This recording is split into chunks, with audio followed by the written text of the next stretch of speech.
NHS isn't for sale. Should we believe them?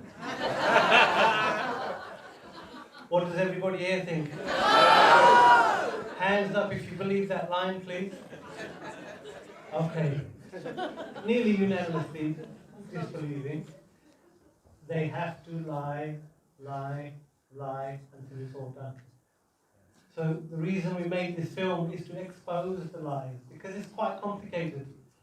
And it's 2 hours, but how can you tell the whole story of what's happened over 30 years without pointing out these key facts? Now, it took me a long time to get my head around this story, but without understanding it from the facts. I wouldn't blame anybody for trusting anybody, whatever anybody says about the NHS. But if you understand the facts for yourself, only then can you come to the right conclusion. And we've just tried to lay out the facts for everybody.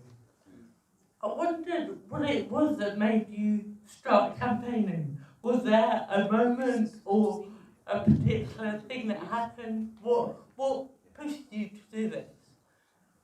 It was seeing the downgrading of Queen Mary's. You saw it in the film. We lost our A&E, we lost all the acute admission wards. Not quite understanding how that came about. And then there was a threat to another hospital down the road. And at that point I thought, this makes absolutely no sense, because I saw patients coming out of hospital worse than when I sent them in. So to close another hospital A&E down and maternity was bordering on lunacy. And it was at that point I thought I have to become active, but it was one particular conversation I had with the chairman of our clinical commissioning group, who had heard that I'd compared our local meetings to stage meetings as happened in North Korea, where people come along, nod and put their hands up at the right time. So he rang me up to try and convince me that this was democratic. But what he said really tipped me over the edge. He said what he's hearing from me is that I'm just too sensitive. What he heard about my patients was, it's not happening to anybody else, your patients are just unlucky. And the final straw was, why are you worried? You're not paying for it. Now that's the elected, one candidate election. That's a bit like North Korea, isn't it? Yeah. This is our elected GP leader talking this nonsense. So it became clear that these people weren't doing anything. In fact, they're selected to let everything slide on through. Traitors. In the film, you really exposed what those brave whistleblowers and campaigners have endured as a result of their bravery. Can you tell us a little bit about the personal cost that you paid taking this incredibly courageous stance? Well, you wouldn't know, but I'm only 21. Looking good, Bob. I used to have a full head of hair and then all black. It's been very stressful juggling work. My family has paid a heavy price because they don't recognise me when I go home, because I'm out a lot of the time. But there's something within us that when you see injustice time and time again, and we're the people who should be fighting for all of us, that's why they're in those positions, are not doing anything, you get angry, and I've turned that anger into something constructive. And I can't switch off, because as soon as I think I'll give it a break this week, a patient comes in and tells me how they've been harmed by a system that's failing. So I can't ignore that. The most disappointing thing that I found is how so many of my colleagues are prepared to just look the other way. Yeah, I agree. And I've learned, I've been on a massive educational journey. I've never read so many books to try and understand what's going on. The problem is most of us we make a calculation in our head. Do I risk my job? Do I risk my family? Do I stand up? What happened to the guy that did stand up? And then you go back into your shell and you keep quiet. But I took a decision. I said to Jazz, my wife, who's here, who's given me all the support anybody could ask for.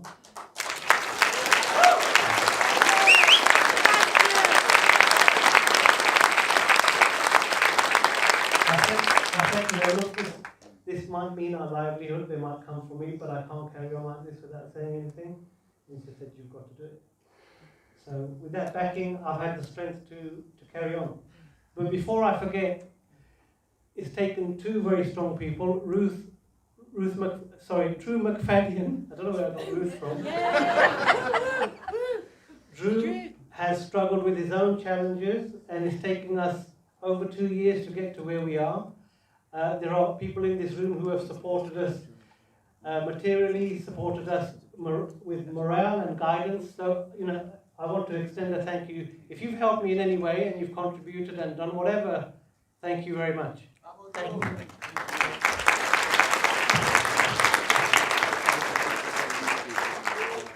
When I talk to people about this issue, a very common response is, well, it's not on the news, it's not in our papers, and when I go to the doctor or hospital, it's free. It's not happening. Stop being so paranoid. I'm sure you hear this a lot too. I'm really interested to know, what do you think the next steps will be like? Because obviously, when they do introduce this system, there's going to be a massive outcry, but by all means, that's too late because all the changes will have been implemented. So how do you see the next, let's say, God forbid, Boris Johnson wins, how do you see the next 5 years panning out? What do you think their strategy will be in bringing this new system in? They won't be able to. There'll be a definite, very hard control of the message. Anything that goes wrong will have absolutely nothing to do with government policy and all to do with the feckless patients who are wasting resources and all to do with immigrants. Right. You're just going to keep repeating that mantra time and time again. They might even change the scapegoat. So they will blame the sick for being sick and they will blame the most hardest up in society and the most disenfranchised and the most marginalised people. So you can have this continuing scapegoating, divide and rule, rich against poor, old against young. The elderly are living too long, apparently. Well, not from what Danny Dorling told us. They're not living so long. We have an active cull of the sick and the poor going on. There's no other way to describe this. Yeah, and the disabled. And the disabled, exactly. So we need to recognise that we're not actually living in much of a democracy. If you've got the fourth estate, the media, just parroting the lies that come out of government, that is not a functioning democracy. Yeah. The other thing they will do is count on people thinking, well, I can't change anything, I better not rock the boat, maybe I'll take out extra insurance.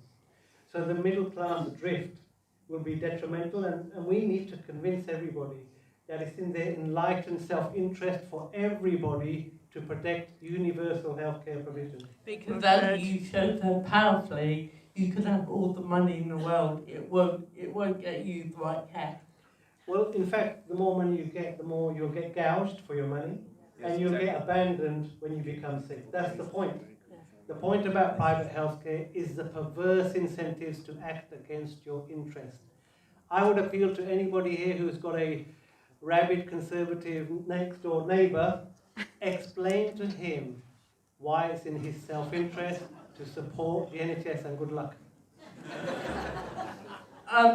What do you really hope that people take away from this film? What was your ultimate aim? Don't go home and think other people are going to do all this for you. I'm pretty exhausted, as is Drew. The reason we've made this film is a weapon for you to use. So we need all of you to become active citizens and make the time to spread the word. Educate your circle, educate your friends, educate your family, engage with media at every opportunity. You are now more informed than 99% of the NHS workers. Yeah, the duty is on you. We will help you get the message out. We will provide you the resources, but we don't have the manpower or the resources to do this. This is a tool. Please use it. Nobody's going to come to the rescue. Doesn't matter how many superhero films you go and watch. It doesn't work like that. Anything that we've managed to establish in society came with struggle from the bottom. Nobody gifted us anything from the top, and that's how we're going to have to preserve the NHS. Will there be more screenings around the country, and is the film available for that purpose? So the film will be available online, hopefully today. We're happy to support.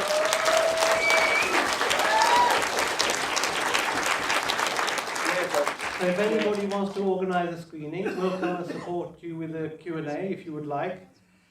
I haven't planned any more because I haven't slept for 2 weeks organising this one. So I need a bit of a rest, but we will do what we can do. Yes. But what I don't want people to go home thinking is, these guys have it sorted. We haven't. It's been a monumental struggle getting it to where we are. We've had help, but we need all of you guys to say, what am I going to do now I know this? What are you going to do? I often have people coming up to me giving me advice of what I should do next. Please don't do that. You need to have a big long sleep. Well, that advice I'll take. But if you want to speak to me, I'm happy to talk to you about what you should do next.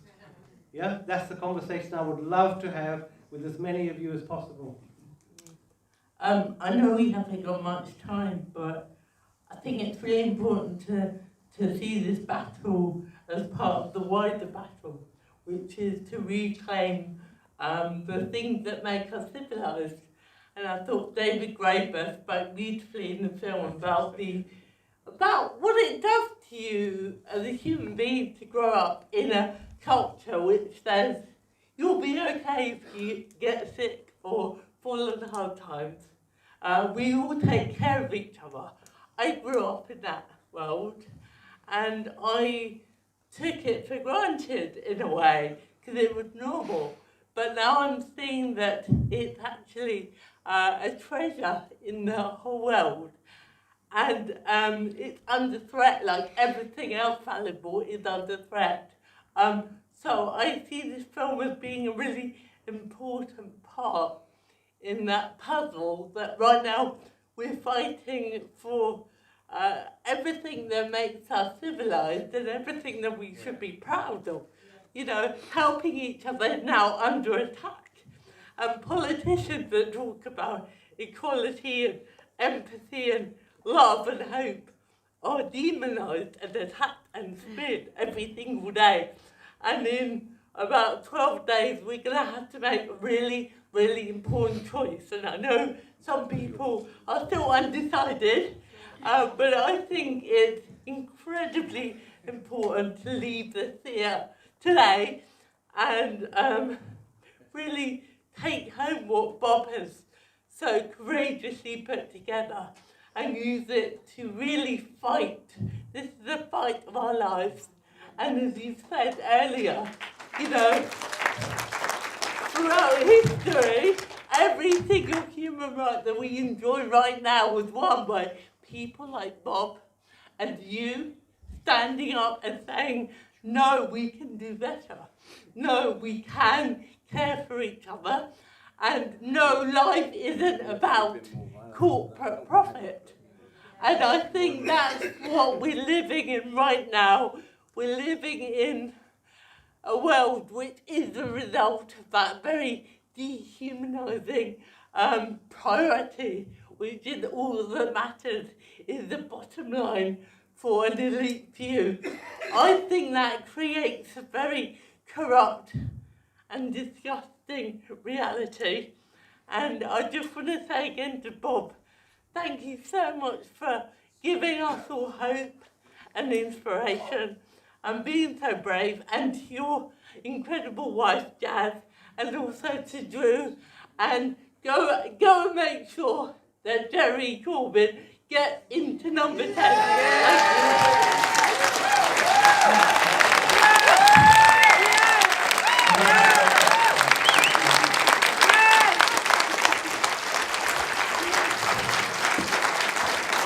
Thank you, Francesca, for agreeing to come on stage with me and put your reputation on the line associating with me. If people want to talk afterwards, because we have to leave quite promptly, I will be going to the Premier Inn. They've got a coffee room upstairs on the second floor. So if people want to talk to me about how they can help me, not how I can help them, how they can help me, I'll be there for half an hour or so, or however long it takes. A group of us will be going to the Moon Under the Water, I think it's called, and potentially All Bar One.